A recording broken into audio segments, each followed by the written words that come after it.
ことがある。デジアドの1、2は歌詞なかったの？それなのにそこまで想像できたんですか？すごい好きでしょ。ただのファンになってきてしまう。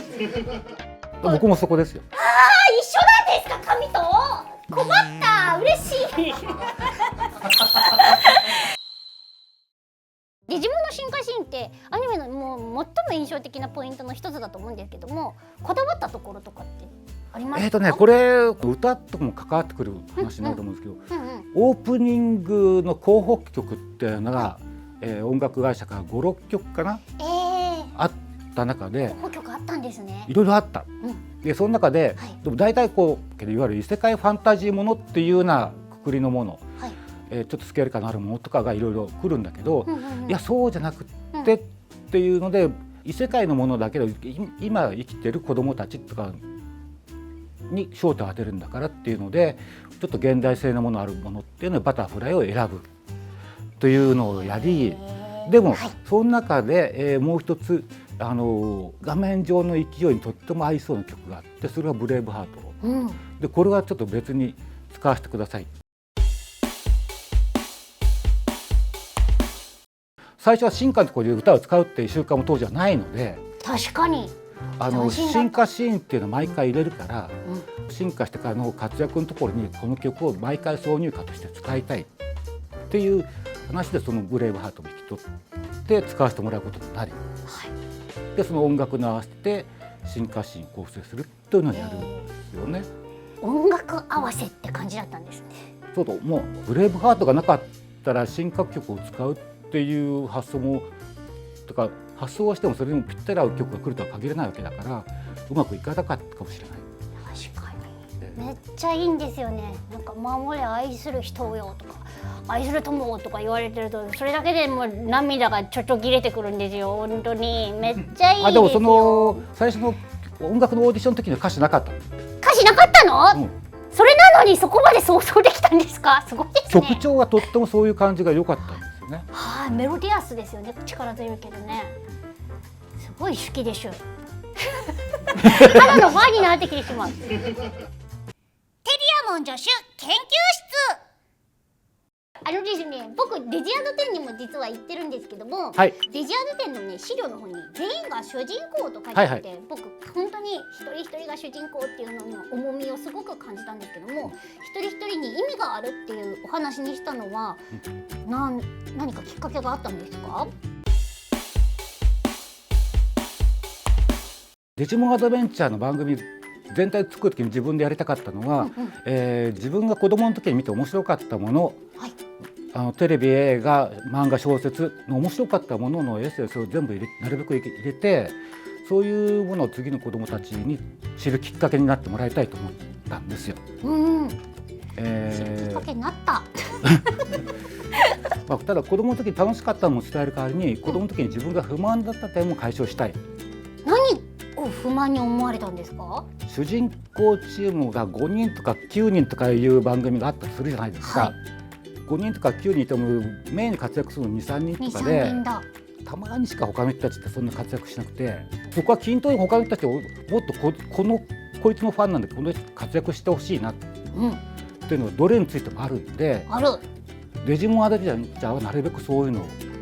みんな主人公だし、そもそも生きてる時にみんな主人公でしょ。そうです。僕が主人公だでしょ。性格テストでも主人公だったでしょ。主人公だった。白状者、僕の番組見てくれてる。当たり前じゃないですか。嬉しいよ。なのでみんなが主人公だと思ってるんだから、見てる子供たちは太一が自分と違うと思って他の誰かに近いと思ってそこを応援してくれればいいかなと思うんで、そこが埋没しないようにしない。ちゃんとみんな活躍する。あなたも見てる、あなたもみんな主人公で活躍するんだからというのをやりたいと思いました。素晴らしい。なので、デジモンアド10のパネルにも書いたと思うんですけど、1話のアフレコの時に、書いてありました。番組の主人公は太一ですけど、物語の主人公は全員ですからっていう話をしてから始めさせてもらいました。本当にそれが54本でみんな主人公だったなっていう、そうじゃないとラストのあたりって成立しないことにまだ持ってきたんで、そうなんだよ。なんて素敵だ、なんて幸福な時間なんだこの時間は。ですね、すっごく気になってるんですけど、シリーズディレクターの角堂さんが選ぶ、これでも聞くの申し訳ないな、デジモンベスト回ってありますか？全部ベストだと思うんですけど、僕も全部ベストだと思ってるんですけど、主人公たちのレギュラーがやっぱ外すじゃん。外すんですね、了解しました。だってもう均等だし、さっきどれがどれって分けられないので、そうだ、どれだ、そこを外すと、ウィザームになる。僕も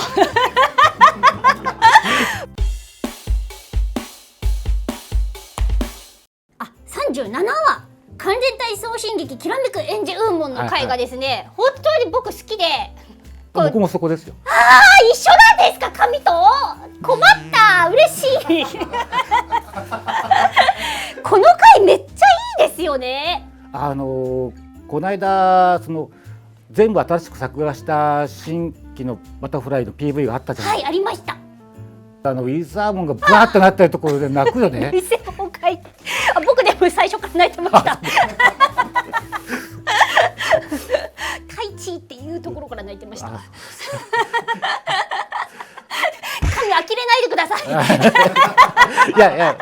ありがたいことだと思うんですけど、ウィザーモンがめっちゃいいですよね。はい、絆がね、そこまでで2人とも孤独に生きてるのに初めて一緒に寄り添うっていうことの大切さとかも教わったりとかして、子供ながらにも。キャスティングの続きで言うと、はい、他の方は大体キャスティングディレクターやってた人と話して、毎回ゲストとかね、はい、セミレギュラーになるとかって、これどうともうそれで OK ですよって言うんだけど、ウィザーモンだけこれでどうあれでどうってダメ、違う。10日くらい経って打ち合わせもじゃなくて、突然携帯に電話かかってきて、石田明どうとバチッ、それでいや本当にね、それでお願いします。石田さんがいいんですよ、はい、本当にいいんだってば、みんな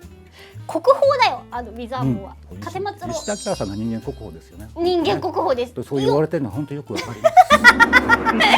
ちょっと打診しちゃったかもしれないけど、テリ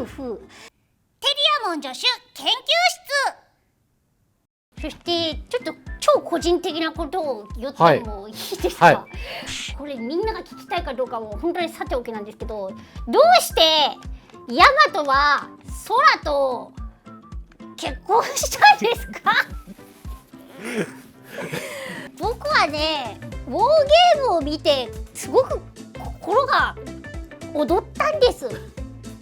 角堂さん、僕はね、本当に太一のバーカって言ってるのが好きだったんですよ。そして空と太一のちょっと会話するときに、空って慈愛の精神があって、結構みんなに対して母みたいな振る舞いをすることがあるじゃないですか、まあ年上の女の子として。だけど太一と喋る時だけはすごい小5の女の子前としてて、そこがいいなって僕は思ってたんだ。だけど、02のクリスマス会ですよ、本当にバンドをしてるヤマトっていうのもあんまり僕は想像できなかったんだけど、そこはまあよしとしようと思ってたら、なんで出待ちしてんだ空っていう話ですよ。どうなってんですか？どうなってんですか？なぜエンディングにしたんですか？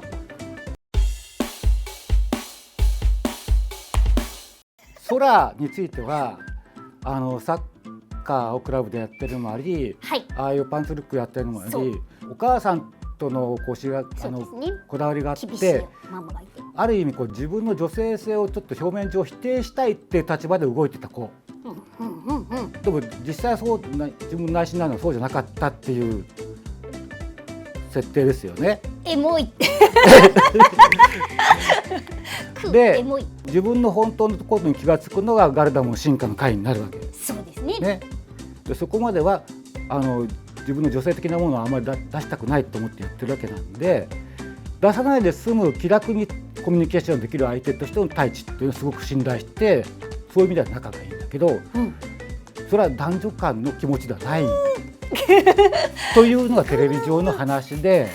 でも空は密かにヤマトのことは前からこの人はちょっと危ないからほっとけないと思ってるのが太一が読むことはあんまり知らない時からちょっと気にしてるっていうのは、太一はほっといても大丈夫そう。でも大和のことはほっとけないと思ってるっていうのはずっと気にしてるっていうのは1、2話あたりからちょっとずつ1、2話デジヤドの1、2話、1、2、3話あたりから3話増えたというところです。すごい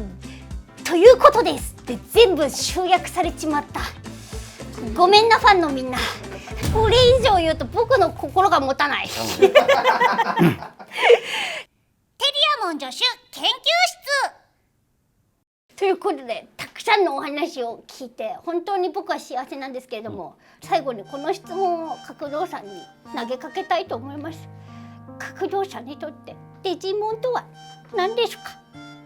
最初は本当にこう始まって1、2年の、最初本当だったら1年のはずだったからね。そうですね。一過性の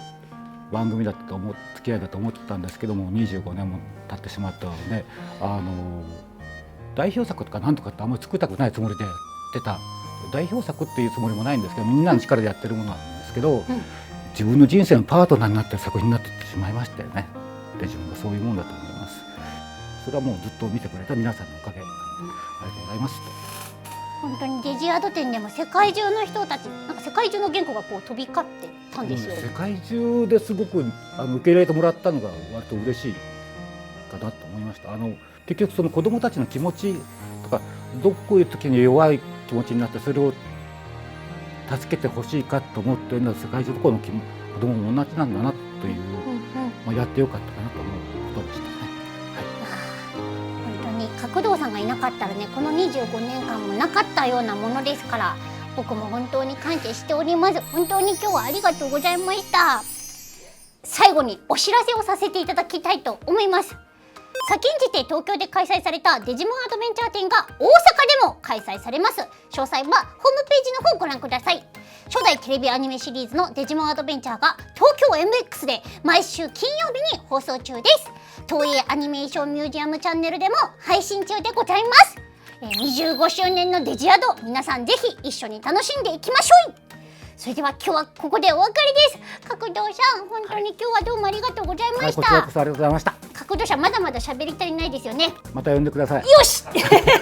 現地を取りました、はい、これが僕のアンバサダーの力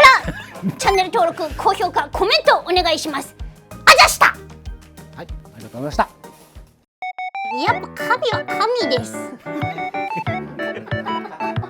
尊いね。本当幸せな時間だった。